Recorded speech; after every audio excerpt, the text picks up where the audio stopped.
My name is Tamsin Vale, and last week my whole life changed in just one phone call. It all started when my sister demanded $150,000 from my savings. She didn't ask nicely. She didn't say, please. She said I had to give it to her because I was the one with money, the one who could help. When I told her no, she didn't just get upset. She exploded. I thought that would be the end of it. I thought maybe she would calm down. I was wrong. 2 hours later, my dad sent me a text message. I stared at it for a long time.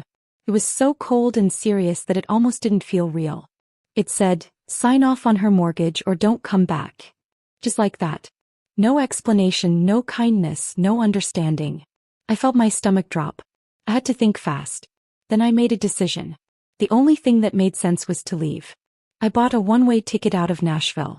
Not only that, I started locking down every account my sister had ever touched. I closed old credit cards, changed passwords, and shut down shared logins.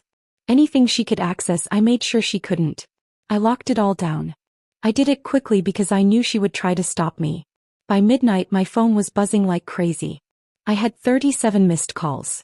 And deep down, I knew the worst part hadn't even started. I had a feeling that something much bigger, something I didn't even know yet, was coming. Something that would change the way I thought about my family forever. Once I found out, there was no going back. Not for me and not for them. Before I tell you exactly what happened after I closed those accounts and why leaving was the only choice I had, I want you to understand something. What came next was completely unexpected. I had never imagined that the people who were supposed to protect me, the people who were supposed to love me, would act this way. By mid-afternoon, everything on the outside still looked normal. I was sitting at my desk in the Nashville office, typing emails and counting down the days until I could finally leave for Toronto. My savings were my bridge to that new life. They were the reason I had said no to so many little pleasures. I saved my money like it was a treasure chest. I guarded it carefully because it wasn't just money, it was freedom, independence, and the ability to create my own life. Then my phone lit up with my sister's name. My heart sank a little, but I didn't expect disaster. I thought it would be just another phone call about her house hunt. I thought she would tell me about the dream she had been talking about for months. She always dreamed big. Granite countertops, big yards, a pretty home with enough space for her kids to play. She never talked about the huge debts she and her husband had piled up. I had learned a long time ago to listen without giving her money. I had learned to keep a polite distance between her dreams and my bank account. The call connected and I knew immediately something was different. She didn't ask me how my day was. She didn't even say hello. She jumped straight into her plan. She described a house that had every single thing she had ever wanted. The school district was perfect for her future kids. The price sounded almost magical and the closing date was very soon. She made it sound like everything was ready. Everything was lined up perfectly except for one thing. That one thing was me. She said they were $150,000 short. And she didn't ask for it like a favor. She didn't say, "Could you help if you can?" She acted like it was my responsibility, like it was my job to give her the money, and that I should be proud to help. He talked about how I could be part of this dream. She said I could stay in the guest rooms, join holidays, watch her children grow up in the home my money had paid for. It sounded warm, kind, and loving on the outside. But underneath I felt something cold and sharp. I realized that she didn't just want my money. She wanted me to be the person who always fixes everyone else's problems. My savings, my hard work, my careful planning, they weren't mine to keep. They were waiting to rescue her when her choices went wrong. Every word she spoke pushed against the life I had been dreaming of for myself. I thought about all the nights I stayed late at work. I thought about the mornings I skipped coffee to save a few dollars. I thought about the plans I had made for Toronto. Flights, deposits, first and last month's rent, a small cushion in case anything went wrong. In her story, none of that mattered. My careful planning could be delayed because her timeline felt more urgent. Two parts of me fought inside. One part was my younger self, the part of me that always gave in to keep the peace, the part of me who was taught that family happiness mattered more than my own. The other part was the woman I had become, the one who finally wanted a life that didn't revolve around solving everyone else's problems. The first part knew it would be easy to say yes, to give in, to rebuild later. The second part knew that later never really came. Sitting under the office lights, phone pressed to my ear, I understood that this wasn't about a mortgage or a house. It was about whether I was willing to keep living as the backup plan for everyone else. If I said yes now, it wouldn't be a one-time thing. It would be a contract I had never signed, locking me into fixing everyone else's problems forever. And in that moment, something inside me hardened. I wasn't angry yet. I felt something stronger than anger. I felt clarity. I realized I could either protect the life I was building or hand it over to them and hope that gratitude made it feel worth it. Experience had taught me that gratitude fades, but the cost to me would never go away. For the first time, saying no didn't feel selfish. It felt like survival. By the evening, the tension in my chest had grown heavier. It felt like the whole day had been preparing me for a storm I couldn't see coming. I tried to stick to my normal routine.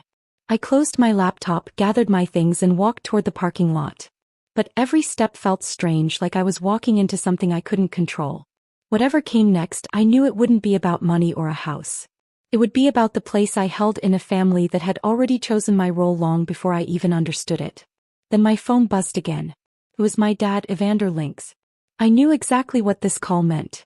My dad always believed that families work best when children obey, not when things are fair. I took a deep breath and braced myself. My whole childhood had been full of learning to remove my own needs so no one else would be upset. If my sister needed space, I stepped aside. She wanted attention, I gave it up. She struggled, I had to compromise. These habits were so deep that they had become part of me, like they were my character instead of learned behaviors. But the weight of everything that had happened in the last few hours had changed me. I was done bending until it hurt. I wouldn't let my parents' expectations control me anymore. Almost immediately, my mom called. Lisette Lynx had always used feelings and emotions to get what she wanted, just like my dad used rules. Her voice could wrap guilt in layers of kindness until it felt like love. For years I had thought it was love. But now I could see clearly. She always asked for sacrifices, but the sacrifices only ever went in one direction, toward helping her or someone else. Standing in the dimly lit parking lot, I realized that my mom had never really seen me as my own person. I wasn't her daughter in the way people usually imagine. I was her backup plan, the reliable one, the person expected to hold everything steady when things fell apart. It wasn't comforting. It didn't feel safe. It felt like grieving a version of family I had wanted but never really had. As the calls ended one after another, I started thinking about all the small moments that had led me here. Holidays when my achievements were ignored. Decisions that were made without asking me. The constant message that family unity mattered more than fairness. Each memory surfaced with more clarity, and I finally understood the structure I had been living under since I was a child. It wasn't built on love or care. It was built on hierarchy.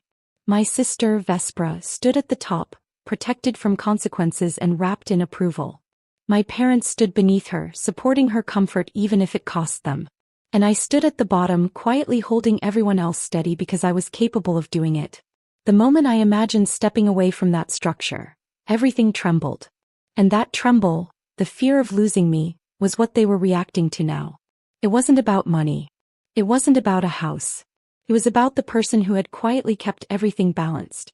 I had spent my entire life making sure everyone else could feel safe and happy, even if it hurt me.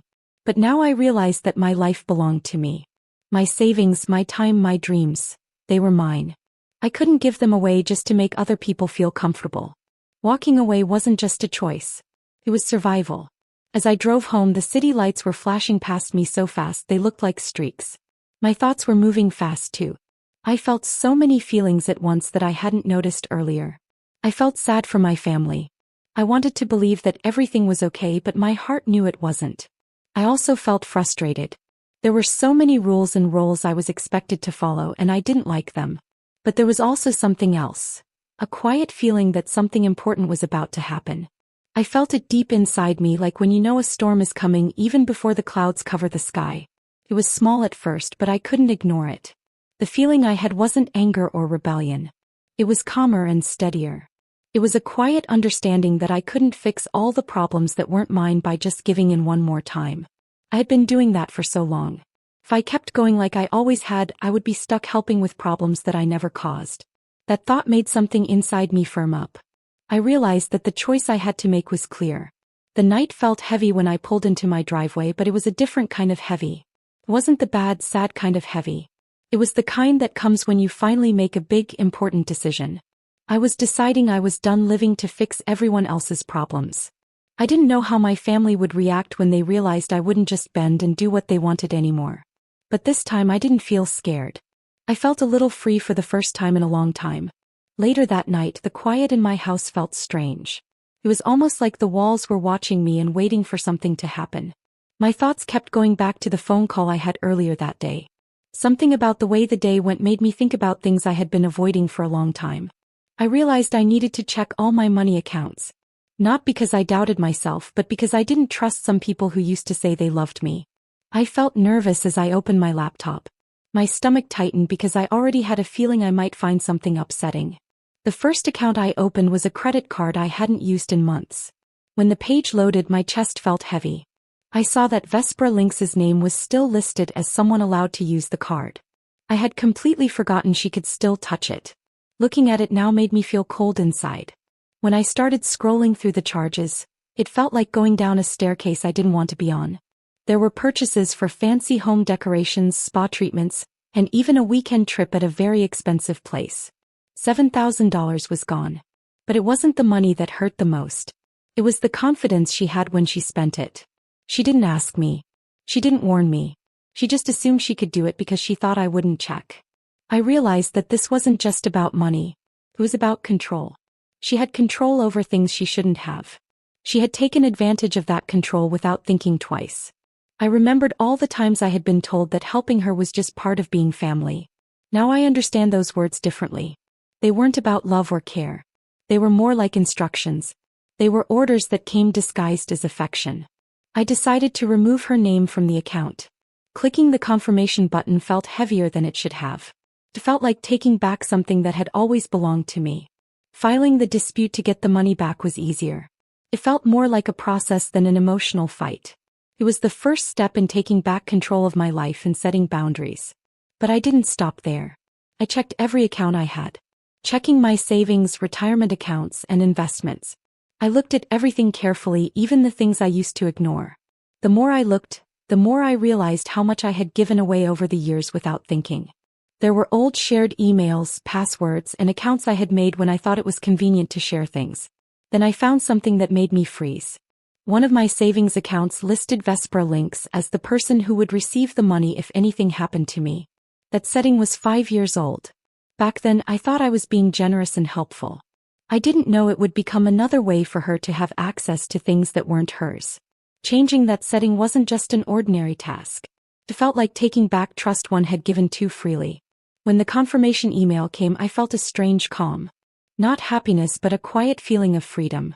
After I locked down my accounts, I went through my digital life with the same care. I changed passwords I had used for years. I removed old devices from my accounts.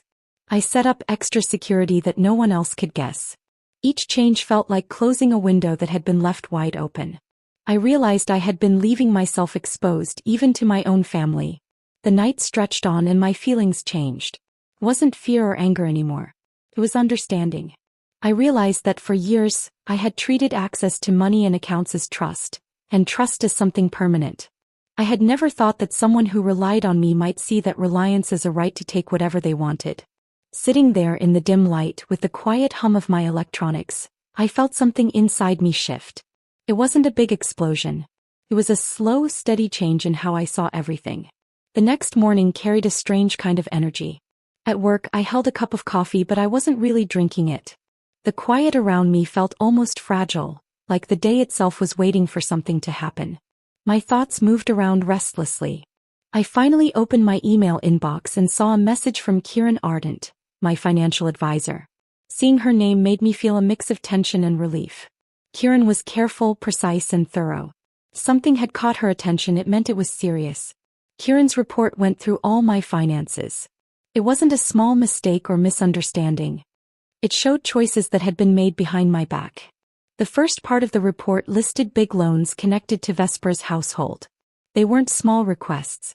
They were full applications, and the way they were done made it clear she expected them to be approved. Seeing this made me realize she wasn't planning for stability.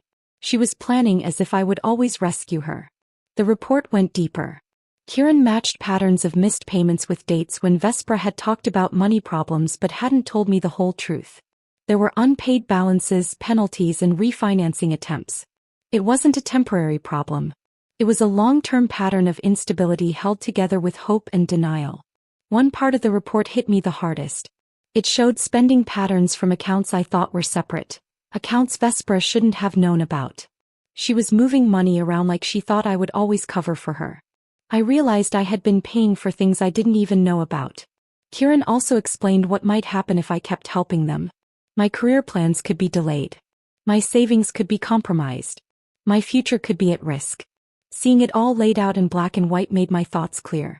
My family wasn't protecting me or thinking about my future. They were only thinking about their comfort and convenience. I finally understood. I had been thinking that my sister's carelessness was just youthful mistakes. I thought my parents were just being too kind. But Kieran's report showed me the truth. It wasn't kindness or optimism. It was taking advantage because I had always been the one to fix things. Every line, every number, every risk projection revealed what I had been afraid to admit. Helping them again wouldn't save them. It would only hurt me. Sitting at my desk, listening to the office noise fade into a quiet hum, I felt a calm certainty. I wasn't angry. I wasn't dramatic. I just understood clearly what I needed to do. My life feels different now. I wasn't just being asked to help.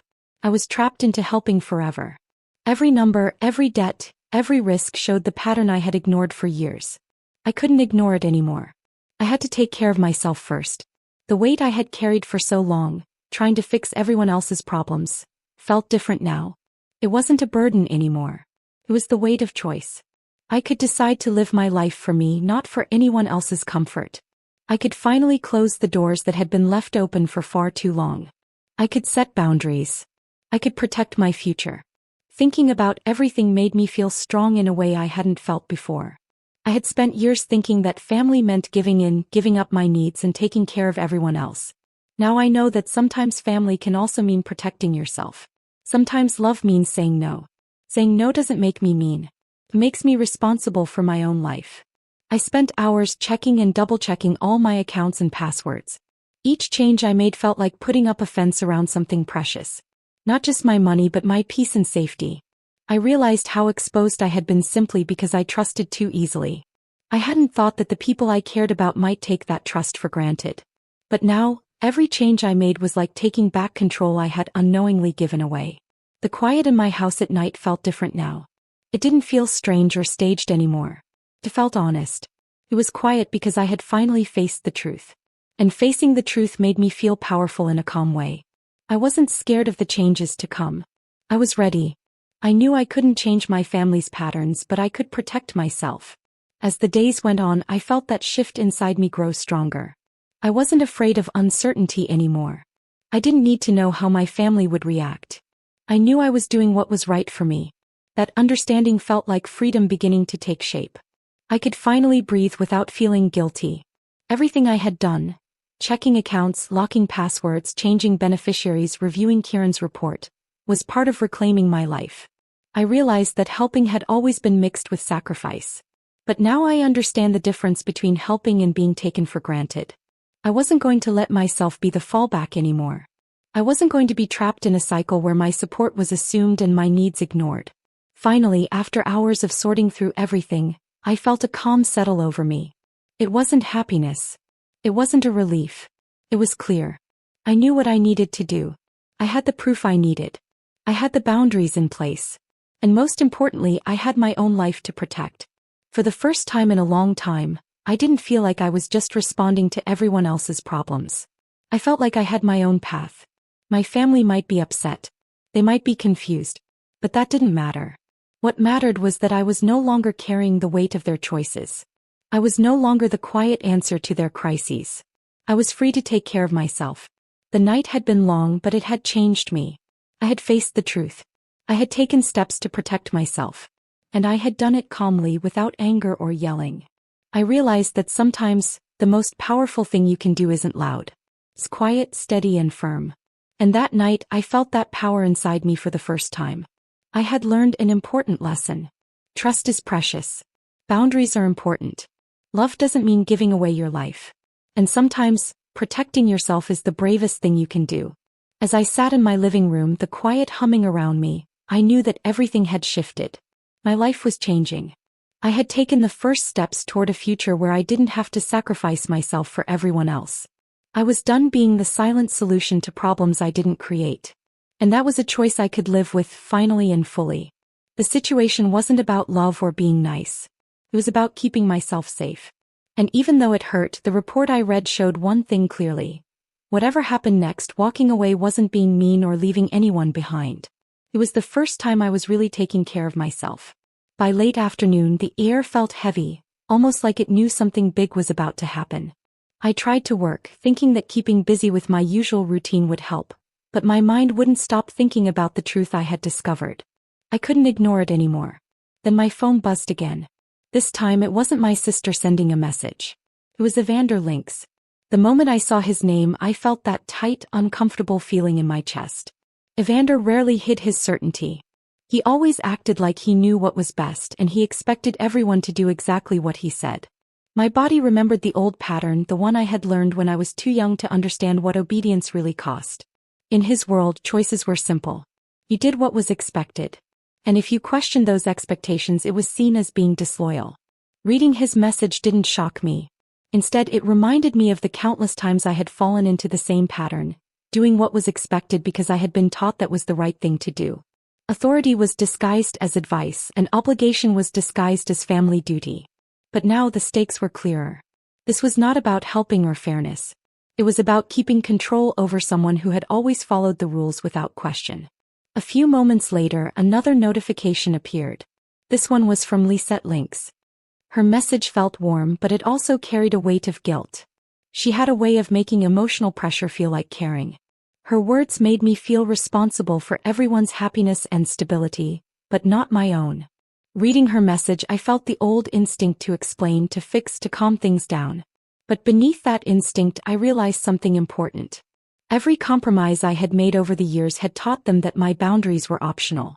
For a long time, I had believed that keeping my family happy justified giving up my own needs. I thought staying silent kept the peace. I thought making my own life smaller made it easier for others to love me. But standing at the crossroads shaped by their demands, I felt something inside me refuse to repeat the pattern. I had spent too long pretending that giving in was harmless, when all it had done was teach them that my limits didn't matter. This change inside me didn't feel like being rebellious. It felt like stepping into clarity I should have reached long ago. I left work early because I needed space to breathe. Sitting alone in my car, I sifted through memories, and they came back with uncomfortable precision. I remembered moments when I had been pushed aside, minimized, or expected to step in without question. These weren't small, isolated events. They were pieces of a long-standing structure I had been carrying on my shoulders without realizing how heavy it was. I understood then that their urgency wasn't really about money or survival. It was about keeping control over me. My refusal wasn't just setting a single boundary. It was disrupting the entire system they had built around my compliance. Driving home, I felt the tension in my chest settle into something sharper. Their messages weren't polite requests. They were directives. They assumed I would say yes because saying yes was what I had always done. But something had changed. I had changed. When I pulled into my driveway, I realized the decision waiting for me wasn't hard. I wasn't choosing between family and independence. I was choosing between repeating a cycle that had drained me for years or stepping into a life where my choices finally belonged to me. Inside the house, I moved with a calmness that surprised me. I took out the travel folder I kept in a drawer, opened my laptop, and looked at the flight options I had researched weeks earlier. Toronto had always been the plan. It was a place to rebuild, to start over, to grow without being pulled backward by expectations I never agreed to carry. But until that moment, booking the flight had felt distant. Now it felt like the only path that made sense. As I selected the one-way ticket, my chest tightened. But it wasn't from fear. It was from the unfamiliar feeling of choosing myself without apology. The confirmation screen appeared. For the first time in years, I felt a quiet strength settle where guilt had lived for so long. This wasn't running away.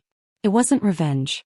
It was simply recognizing that my life was no longer something I was willing to give away.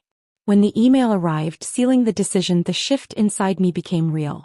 I had taken the first step away from the structure that had defined my role for so long. Whatever waited on the other side, I knew one thing for certain. This choice was mine. Mine alone. The quiet that followed carried a different kind of weight. The kind of quiet that only comes after every rope tying you to the past has snapped. I remember standing in the small rental I found in Oak Park, surrounded by half-open boxes, feeling surprisingly steady. My family had spent years insisting that choosing myself was reckless, selfish, or unkind. Yet the stillness inside me felt like the first honest thing I had done in a long time. News about Vesper reached me sooner than I expected. It came through a financial alert tied to an old shared account I had forgotten I was still checking. Her credit score had dropped sharply because of late payments and maxed out balances she could no longer rely on anyone else to cover. She had grown used to taking things that weren't hers. My money, my opportunities, my life. Now the consequences landed squarely on her shoulders. I didn't feel happy or satisfied. I just felt clarity. People don't change because you beg them to. They change when the ground they built for themselves finally falls away. Evander's downfall was quieter but deeper. He had built his entire identity around keeping the family image polished. He was the kind of man who measured his worth by what other people believed, rather than what was real. Once neighbors learned he had pressured his oldest daughter into signing papers she never agreed to, the respect he depended on disappeared. In a town like Maple Glen, reputations don't die loudly. They just stop being acknowledged. And for a man like him, that silence was a heavier punishment than any argument I could have ever thrown at him. Lisette suffered in a different way. For years she had wrapped every family decision in the language of loyalty. But loyalty without boundaries eventually becomes a cage. When she realized I wasn't returning, no visits, no check-ins, no holidays shared out of obligation, she lost the illusion that her approval could control my life. Her messages became shorter, less confident, like someone stepping into a room they no longer recognized. I didn't reply. Some moments, distance isn't cruelty. It's survival. Life in Chicago moved at a pace I hadn't anticipated. My new position gave me a clarity I had been missing for years. Each morning I walked into the research lab knowing my work belonged to me alone. No one else could claim it. No one could reshape it for their own benefit. The independence felt like a muscle growing stronger after years of being ignored. I wasn't running from my family anymore. I was walking toward the version of myself that had waited far too long to breathe. Weeks passed before their final attempt to reach me arrived.